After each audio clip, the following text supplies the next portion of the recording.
Good morning, everybody. Once again, welcome to NAMI Pinellas' Mental Health Awareness Month kind of series of webinars for You Are Not Alone. That is our campaign that we've been doing all month long, just to let the general public know that your mental health matters and that you are not alone. We're really excited to have you all here with us today. Obviously, many thanks to our partner with Humana and Molina Cares, as well as our hosts joining us today with Suncoast Credit Union, Jeanette and Mary McDonald. We are so thrilled to have you guys here today with us, so welcome. Just a couple quick housekeeping rules. As we, welcome our hosts, Jeanette and Mary, is just to make sure that your mic is muted at all times. So while our panelists do speak throughout the presentation, and just again, Mary and myself will be monitoring the chat. So this is going to be a bit of an interactive webinar, a little bit different from our others. So if you have questions or comments that you would like to make throughout the presentation, or something that you would like to ask Suncoast Credit Union, please use the chat feature. Like I said, Mary and myself will be monitoring that. Obviously, like I said, this is going to be a recorded event. We are recording all of our webinars just so that they can be living on our YouTube channel for folks to watch as time goes on, for those that were not able to make it here live today. And now, one of the last parts for our housekeeping that many of you are probably here and excited for is our giveaway, which will be taking place today for those that are live throughout the duration of the webinar.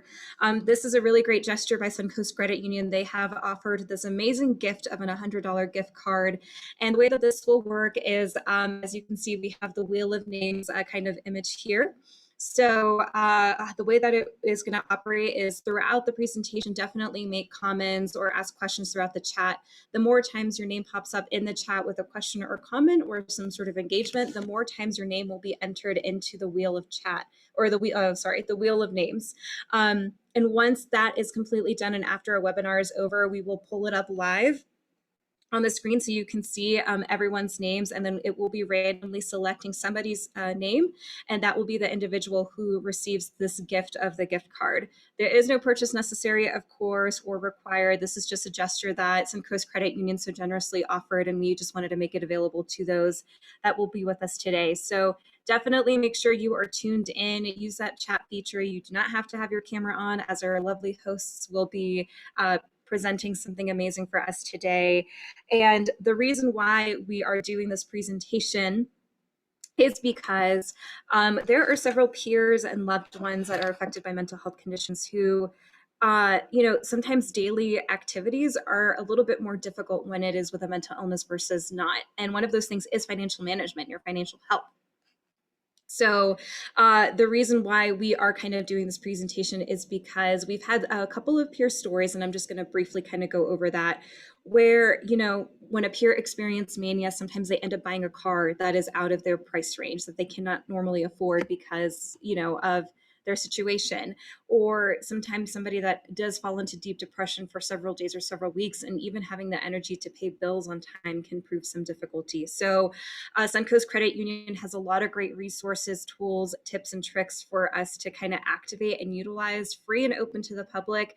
So as a way to continue to let folks that, hey, you are not alone. You are not alone in your mental health journey. Suncoast Credit Union felt that, along with NAMI Pinellas, that money management is something that is not often talked about, but is something that we will be discussing today. So I am going to kick it off to Jeanette and Mary to introduce themselves and kick off our presentation.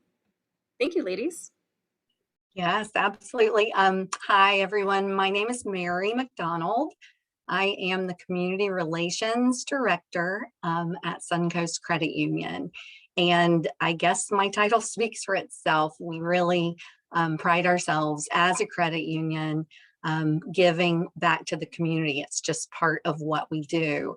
And my role is supporting organizations that make a difference and help improve lives of others. So NAMI is absolutely an ideal organization that we were very happy to get involved with.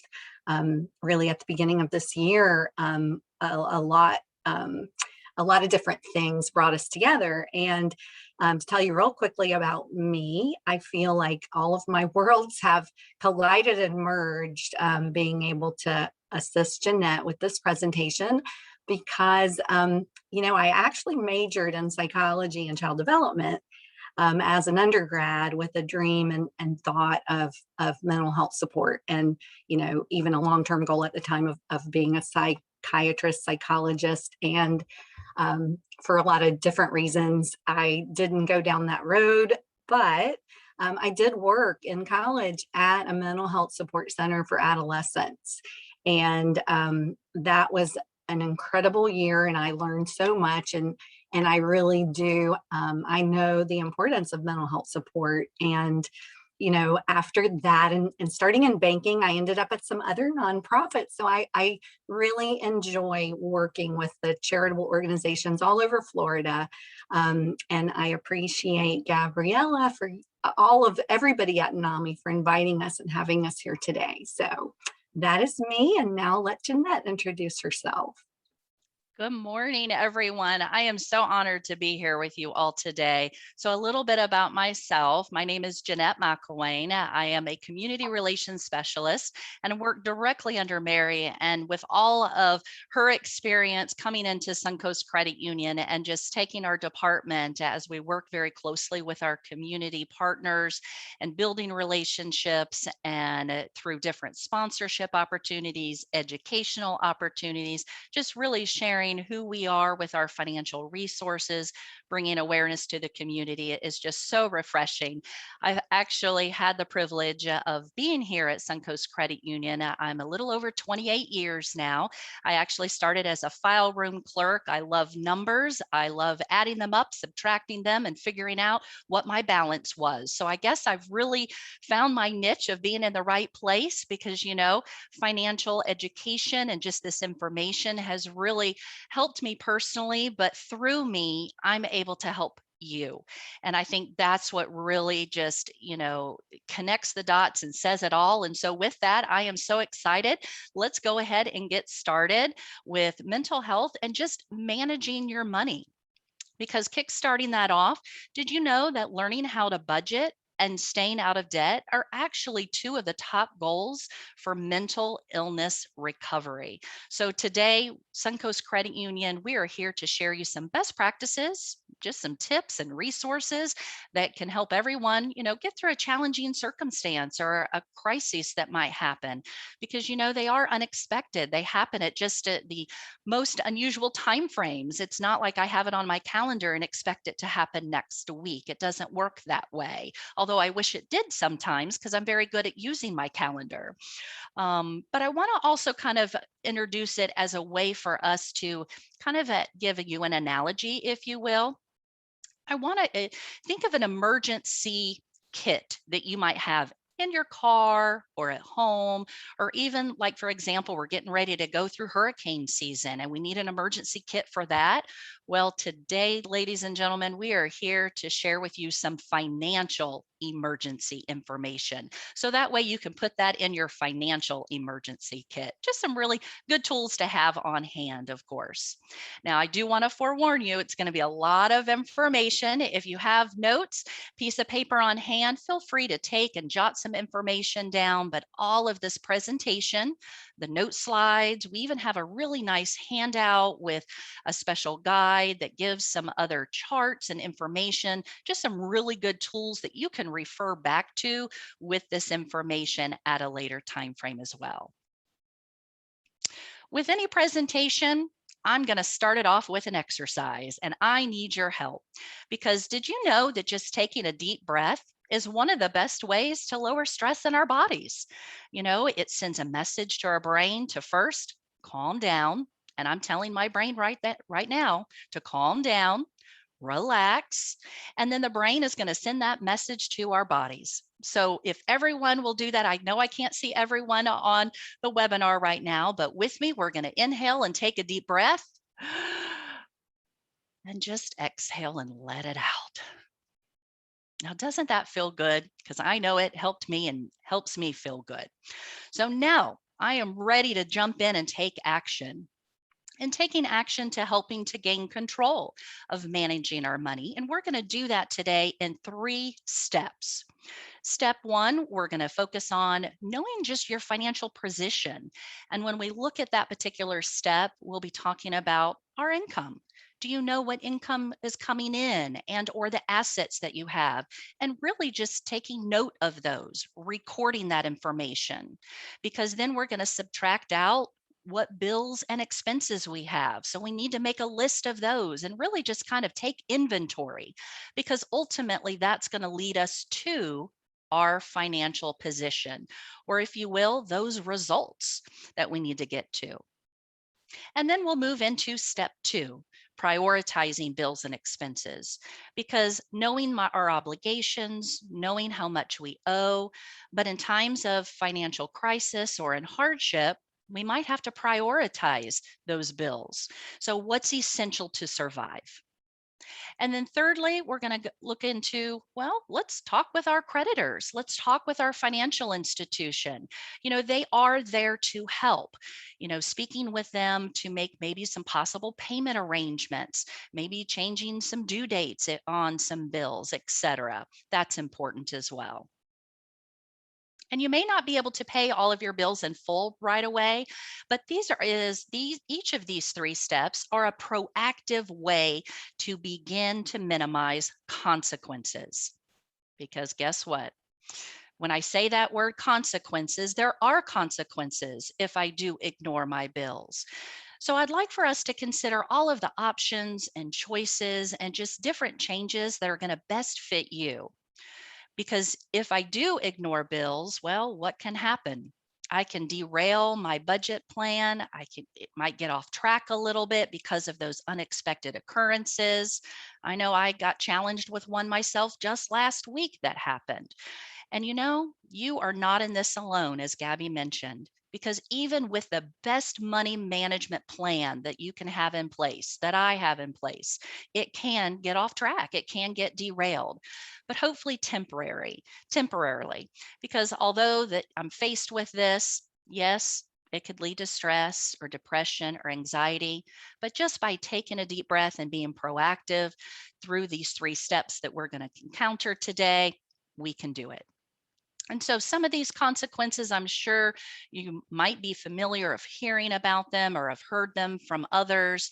Could a creditor assess a penalty interest rate? Well, they could. We could face late charges, facing credit report damage. Although I don't care and I don't want, to face that, sometimes that can happen, but it's temporary. I can rebuild my credit. Repossession of loan or a collateral, such as a house or a car, that could happen. Losing unpaid services, whether that's electricity or cable.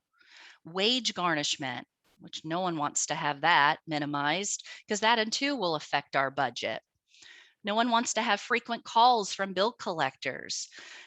So these are consequences, yes, that could happen if I truly neglect and do nothing about it. But that's not what we're here to do. I can tell this group is here and ready to be proactive instead of reactive. So let's do that. And so step one, as I mentioned, is know your financial position. And this particular slide, I'm going to kind of call it part A, if you will, because first taking inventory of your income, of your assets. So record income. Where is your money coming from? What's expected? What are you expected to receive? When are you expected to receive? How often is it coming in? And listing those items out, whether or not that's my current full-time job or a part-time job. Maybe it's child support or alimony. That's another source of income. List all of that out. My family could even be supporting me. And then two, assets. Different assets and some examples of those to think about in this list would be maybe you have a retirement plan, insurance, even equity in a home. Assets, that's another good list to identify, just simply because there are professionals out there that you can consult. Maybe at times these assets might need to be liquidated, or could I borrow against them? Now, upon saying that though, there are definitely many costs versus benefits in doing this.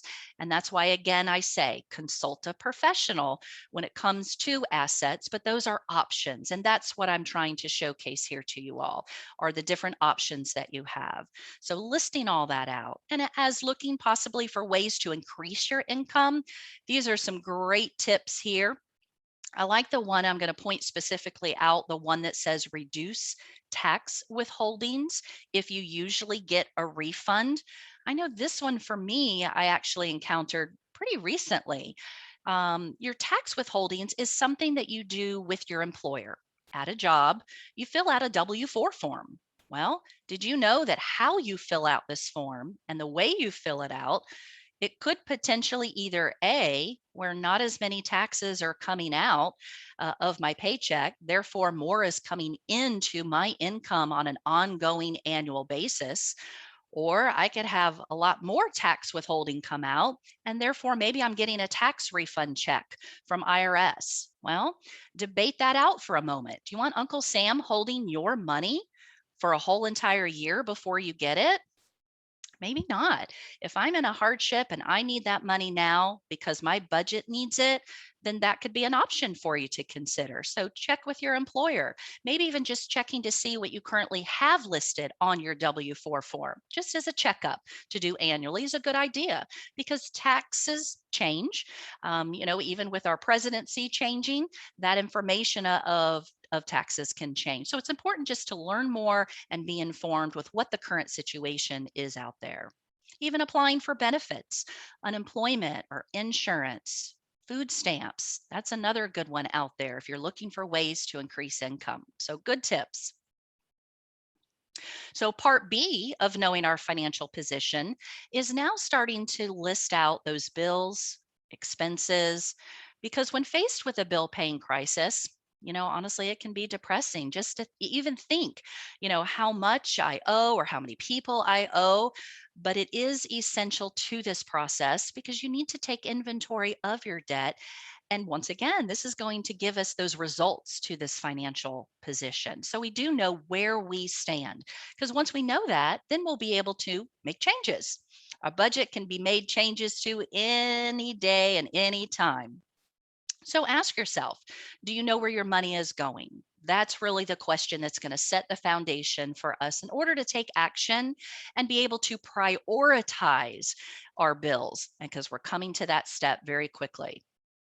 So a few more pieces of information here when taking inventory about our bills is don't forget to open up the mail. That's another one. I don't find myself going to my mailboxes often, but checking those balances, pulling up any accounts or creditor information that you have with any debts, very good. Another good one to do on an annual basis as well. Because out of that, you're going to start to look and ask yourself the question, well, which are truly necessary? And this is the word that I like to use to say, we are not going to let these budget busters get in the way. Because do some of you stress shop or impulse buy? Well, I faithfully, I've done it. It's happened. Absolutely. And these habits, you know what? Is it something that's going to help out my financial situation? It probably isn't going to help out my financial situation in the long run. It could end up being unnecessary. And can those unnecessary items wait, especially if I'm faced with an unexpected financial hardship? Absolutely, it can wait. Because what's most important are going to be your essential items, such as food or a place to live. Even thinking of medicine, thinking of some insurance that's important to me. And also on this slide, the last point here, which of these items can be reduced or eliminated, postponed or substituted? And so here's some things I'm going to give you some thoughts on that you might want to take some notes on. Think of going out to a restaurant versus making a meal at home. Think of, do I need to make a beauty appointment? Do I really need to go out of my house and maybe it was some entertainment, that I really wanted to do right now, but maybe I can put that off to the side because my budget won't allow it right now. I can do it at a later time frame. Even vacation. Who in here was able to take a vacation this past year? Hardly any of us. Those are things that I can put aside, either reduce or eliminate, and just really think about the budget itself, and don't let those budget busters bust my budget. We don't want that to happen. That then can lead us to the third area, or part C, is now we're ready to get to our results. Let's review this financial position. I mentioned income. So we'll list what that grand total is, looking at and subtracting out those monthly expenses or any type of debt payments to really now, where am I? Did I land in a positive balance? Am I in good shape? Because great, thumbs up. But you know what? Sometimes my budget has ended up in that negative balance. It has happened, and that's okay. I just need to look over that budget again and just see where else I can make some changes. Where can I adjust just a little bit? And this is honestly the point where each of us as individuals really need to be realistic and honest with ourselves. Once again, not forgetting, if you will, about the basic necessities, because those are always going to take precedence with us. But anybody's budget or spending plan, if you will, changes can occur. So with that, I'm going to take just a short pause. I do see some chat. I know Mary and Gabby are helping to monitor that. Are there any questions that we need to address with the group? Does anybody have any comments they would like to make at this point on just step one, focusing and knowing our financial position?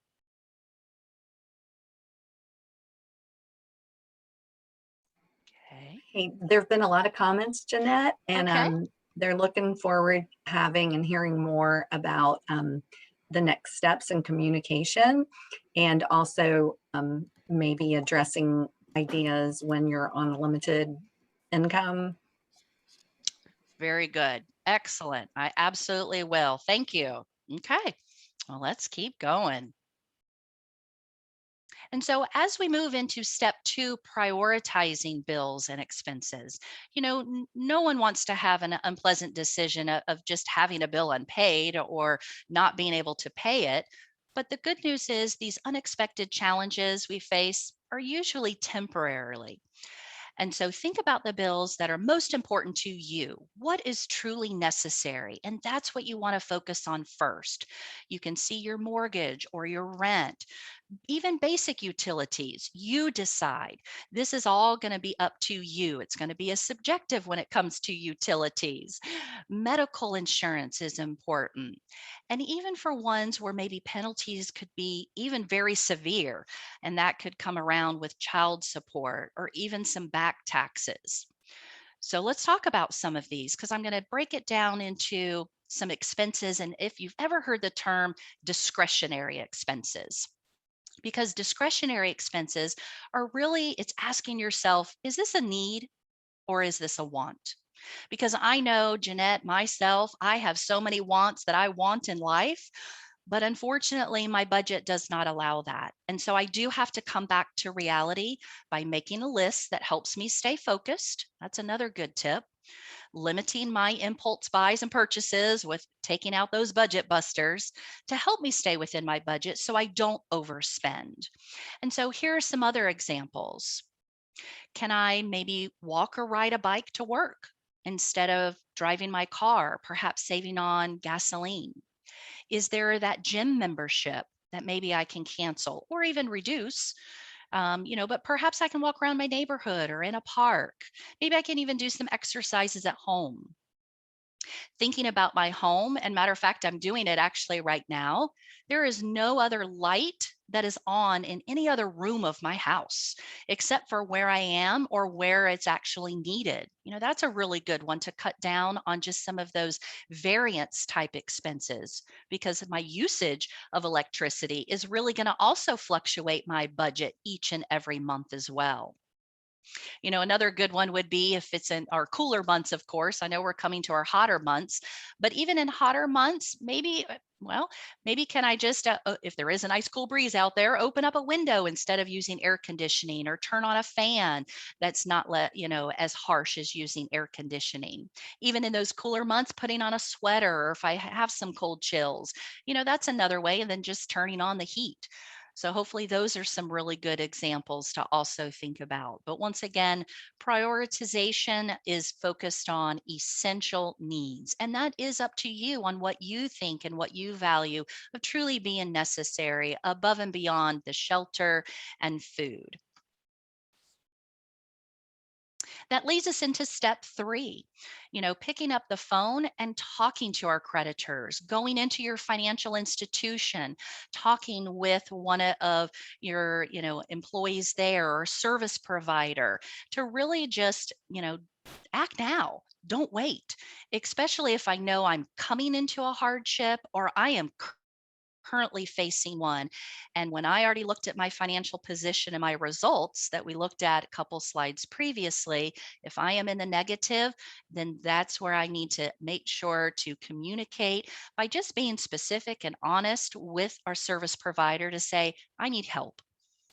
And having a plan for that, you might be able to start mapping out what you think is the best plan for some future changes and or just where that help may be and how you'll be able to get back up on your feet to pay these bills on a monthly basis. Remaining calm and polite on the telephone. Well, of course, we know that's definitely a good one as well. I encourage everyone to do our exercise again. Just take a deep breath before even communicating or picking up the phone for this phone call. Because honestly, just yelling and being upset, it's not going to get us anywhere. It's not going to resolve the situation at all. And keeping a record of phone calls or emails and just your communication with your financial institution. So that way you know what actions you have taken and what you have said to take action, but don't make promises though that you truly can't keep. Once again, being honest with yourself. If my budget says that I can only make this particular payment this month for $10, $20, $50, whatever that may be, let that creditor know, let your financial institution know, because you're turning to them and it's their responsibility to help you through that process by giving you different options, possibly even speaking with a supervisor if needed to make an authoritative decision on what's available to help get you through this time frame. Is it a window of 2 months that you'll be able to get through, or is it a longer window and the hardship is lasting a little longer with finances? Because maybe somebody is looking for an additional, set of income to come in order to accommodate that as well. And so these next few slides are really just some more specifics about these options and these choices. Really, if you have these select kinds of payments or debts. And so it's really just, worth a conversation to have with your lenders or with your financial institution. And so for those that have a mortgage, you can see there's a couple listed there, as well as rent. And keep in mind the handout and guide at the end that will be provided to you goes into providing definitions and more details for you to research as well. Because all of the research is really to best fit you in these, decisions. It's really having this information available to you, because I know I've learned many things through the years and still learn. So this slide is if you have a car loan, thinking of repayment plan options or extending the loan due date. That then leads into utilities. Whether or not that my service, is it going to be suspended or terminated? Well, these are good conversations to have with your utility provider when faced if I'm unable to make full payments, but only partial payments. Talk to them about that. So they too can perhaps share with you maybe a program or something that's available to you now that you can benefit from. So that's a really good one. And insurance, thinking of insurance policies that you may have. So an insurance provider can also provide different options, whether or not that's auto, life, or health. And again, it's always good to even review your policies. Maybe some of those adjustments that you can make can help reduce what you're currently paying for the policy. Therefore, in turn, that becomes a little bit extra income into your paycheck. So once again, helping out with knowing your financial position, thus changing those results for you a little bit, helping to take away perhaps that negative, getting you closer to that positive where you're in good shape. Now, here's another good one, handling unsecured debt. Paying your mortgage and or rent, we know that is important, top of the line. Now, is paying your credit card bill important too? Yes, it is. However, unsecured debt, it works a little different from, well, maybe I used it to buy some clothes. Maybe I used it, for something else that the creditor or lender is not, able to knock on my door and say, can you please provide me that piece of clothing back? I need to repossess that from you because you did not pay your monthly bill. And that's not necessarily the case. They're not going to do that. But I do want to forewarn you that it's neglecting the unsecured debt. That if I truly neglect it, because it is something that, yes, I did obligate to pay, but if it's done for a long period of time that I've neglect my unsecured debt, it can result in some of those consequences that we did briefly review earlier, such as collection or even legal action can be taken, where then it starts to hit my credit bureau report and possibly damage that score for a little bit. But keep in mind, a little damaged credit score, does that hurt me physically? No, but I want to be safe with shelter, having food in my stomach to survive, because those are the essentials for me. Even my own personal mental state is important to me. So that's something else to think about and reflect on. So keep those notes going, because I know I'm making them just as well. Now, student loans might not be something that hits everyone right now. They are definitely a source of stress for so many people. So here are just some quick options if you are in that category to contact your lender and just get some help surrounded around this particular bill or expense.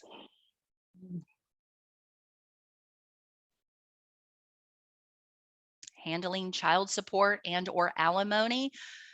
Well, these are not expenses that can be easily reduced. You are responsible for paying full amounts of these. This is another one that it does take the step of possibly going back to court to make some adjustments. So if you're in that category, seek professional help for sure. We talked a little bit earlier about taxes themselves in conjunction with your withholding, but just IRS and handling taxes in general, if you have not filed, do so. But if you owe back taxes, perhaps IRS is willing to work with taxpayers. Or if you find out that you owe taxes this year and that's never happened to you, contact IRS. They're really generally willing to work with you, just to help you get back on track with a repayment plan, or perhaps they'll offer maybe a compromise that you can also accept as well. And did you know that you have rights going through this process? There is an act, the acronym is FDCPA. It's called a Fair Debt Collection Practices Act. And what it does is it regulates all collection agencies with regards to their conduct towards consumers. So you and I as a consumer, if you feel that you are receiving too many calls multiple times a day and or at inconvenient times where you're being called at work, and it's disrupting your, employment, it's important to make sure that you have rights and you are protected under this act, where you actually can provide a cease and desist letter to that collection agency. And this is something that is provided in the handouts to you at the end. It happens to be, I'm going to tell you, it's on page 11, to where you can take action yourself to notify the collection agency as well on behalf of this act.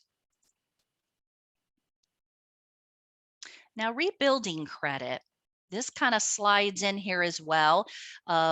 We did talk about that our credit score and or credit report can be damaged a little bit as I'm going through a hardship, because if I'm unable to pay my bills, each time that a creditor will report to the credit agencies on average of 30 to 45 days, notifying any late payments on this credit bureau report. So it's kind of a report card for me and how I'm doing. But once again, it is temporarily. It's something that my credit being, if there is damage, can have and can be changed. So don't beat yourself up over it. If it suffers temporarily, it's okay. It can be rebuilt in the future once you get yourself back up on your feet and through that hardship. Because again, those essentials of keeping a roof over your head, keeping food in your stomach is absolutely more important to my mental soundness than just having immaculate credit. And start savings. I love this slide, but you know what? I do want to preface with saying some of you might go, "Oh, Jeanette, how am I able to do this? I'm going through a hard time and I need to get back on track." And I understand that. And I totally agree. So this might come across as more, you're thinking maybe it's just a luxury and it's something that it's impossible to do. Well, it might be impossible right now, but it is possible in the future.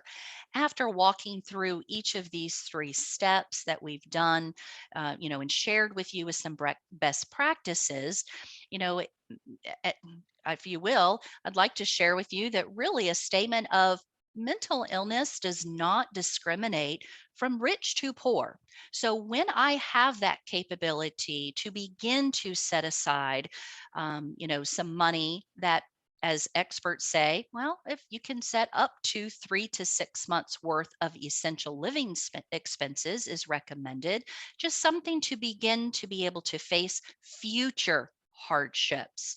I wish having that, especially this last year with COVID and just the pandemic. I mean, I never would have thought we would have gone through something in a crisis like that overall. So it really has opened up to say, okay, in my family situation and in my household, knowing that that emergency expense, just having a side bucket is so very important. But keep in mind, it can be difficult now, but once you get yourself back up on your feet, even setting just a little bit out maybe of your paycheck, putting it in an account to the side where you're not seeing it, so you're not readily adverse to it. You imagine $1, $2, $5, $10, $20, how much that can add up over time. So if you can just set a little bit aside and paying yourself first, that too, thinking of future, reducing stress, reducing depression, reducing anxiety, just your overall mental financial health. So here we are. We started off with taking a deep breath to just action into 3 simple steps. Knowing our financial position and what our current results, where are we today, to be able to then move into and prioritize bills and expenses, to then communicating and talking with our creditors, very good steps to have, and being proactive, moving forward with a good steps. And so I wanted to share with you a little bit about the credit union difference because I've mentioned the term financial institution, and there's two different types. There is a credit union and there's also banking institution. And I wasn't sure, as just bringing awareness to who we are, you might have never heard of Suncoast Credit Union or just any credit union in general, because credit unions do operate on a very different basis. Did you know that they're not for profit? And so, what that means is that as anyone opens an account with a credit union, you're actually a member of that credit union, which also means you are part owner. Whereas on the banking side, a banking institution is actually going to be a for profit entity where they are owned by their shareholders. And so what happens is profits actually are going to go directly to those shareholders first before any of their customers. Whereas for credit unions, our profits go to our members directly in the form of lower rates on loan accounts or higher rates on deposit accounts, really, even just with little or no fees when it comes to services. So it's the whole part of helping you and I individually putting that money back into our pockets directly. So credit unions are very different. As Mary mentioned in the beginning, we love being in the community. So we also do a lot of giving back to our local communities, just being environmentally cognizant about green initiatives and being green friendly, and just overall providing excellent service to truly what your financial needs are. And so many great resources from education to other financial blogs and letters and resources that are out there and available to you, which turns into this one. So Gabby will make sure that this is provided to you all after the presentation. But as we mentioned, everyone has different circumstances. And if we can take some of these best practices and put that into our financial emergency kit, we are all learning together. And so Suncoast Credit Union has created just really this overall document providing some attached strategies and additional resources, even down there at the bottom under the additional resource section for you outside of our credit union that you can also tap into. One of them, Suncoast is very, very proud of, and that is our partner with Balance. Balance is a group that offers free financial counseling and financial wellness to anyone, even if you are not a member of our credit union. They offer free online courses to help you with your money management skills. So, really taking some things that were stated today and in this presentation to that next level. And then also too, there's a scan code there. I encourage you to check that out at a later time. And here's why. It is going to link you to a YouTube video that will basically, it's a little clip of how to stay safe from scams. Because unfortunately, during crisis situation, that seems to be when scams and fraud is on the rise. And so protecting yourself even through those scenarios or potential threats, that too is a really great resource to not only for yourself but once again for other peers or family members. So anything that was shared with you today is definitely available for anyone. And so if you don't know about our credit union, Suncoast Credit Union, we are headquartered here in Tampa, Florida. You can visit us directly at suncoastcreditunion.com, looking up our local branches if you would like to go inside and speak with anyone. And again, the two links that take you to a financial and credit counseling resource is Balance. The second one that's at the bottom there is also one called Empower. It too has some free financial, just little small snippets of some learning classes that you can take online, looking up select topics that you would like to learn more about. And of course, Suncoast, we are also on social media, so additional tips throughout that you can follow and engage with us there too. So with that, thank you so much. We'll need to pause again because I think if some other questions might be out there to open up with, but it's definitely been a joy to share with you these best practices. So therefore you can put some of these tips and information once again into your financial emergency kit and be well on your way to managing your own money in the right capacity. So with that, Mary, I'll open that up with any questions that you see came through chat. Well, lots and lots of positive comments and great chatter between everyone. And so thank you. Great job, Jeanette. There are some questions. It was really, I was trying to just now keep track while I share with you. I do know if you could talk a little bit about, because we're chatting about fees in general, because at some financial institutions, there are fees that sometimes people don't even realize, whether it's using the ATM or debit card, as well as, you might think you have a free checking, but if it falls below a certain balance, there really is, it's not free anymore. And everybody's very unique at each financial institution. And with Suncoast, Jeanette, if you could just share the basic checking savings information, just about basic accounts. And I do believe for sure about bounce checks. That's never fun for anyone. And those are not free, or we'd probably not exist. Although, Jeanette, will you fill us in? Absolutely. And to answer that best, Mary, it really, in talking about banks versus credit unions, the best thing there is to really research what's called a fee schedule.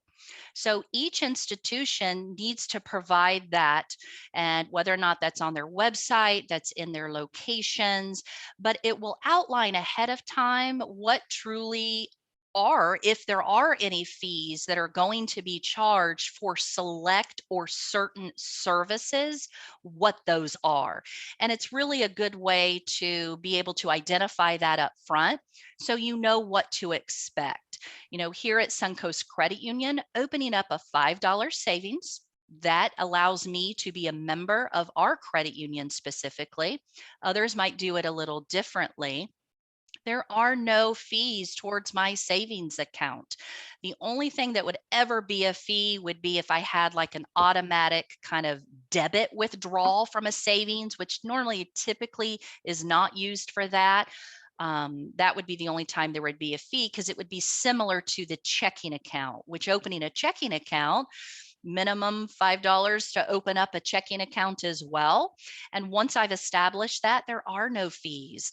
If I order checks, there is a charge for that. And if, of course, I bounce a check, there could be fees there as well. And that's all laid out on our fee schedule.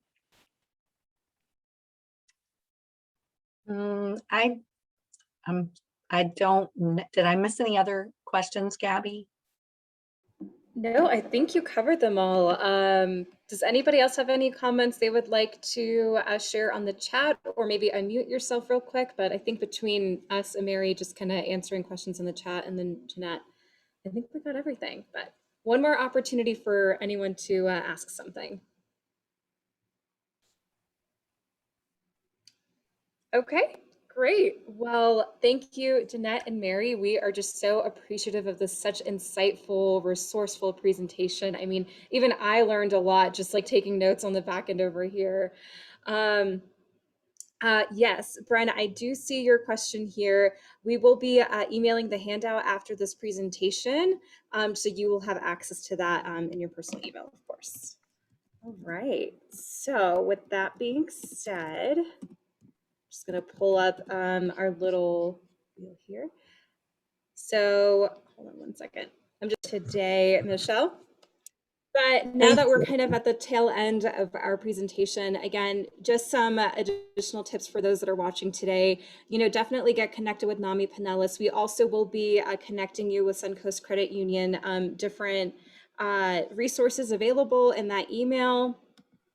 And definitely be sure to check out, we do have one more of our four-part webinar series happening this Thursday for children and mental health. It's never too early to begin that conversation about mental wellness and being mindfulness with children at home. So definitely that's going to be a fun one with Humana. But once again, thank you so much to Suncoast Credit Union. Ladies, you did an amazing job. And like I said, even I was just taking a lot of notes here on the back end. So thank you.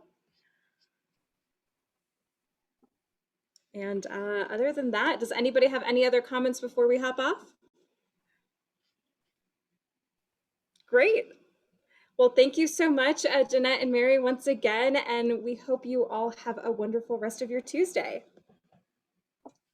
Thank you, And same everyone. to you. Bye.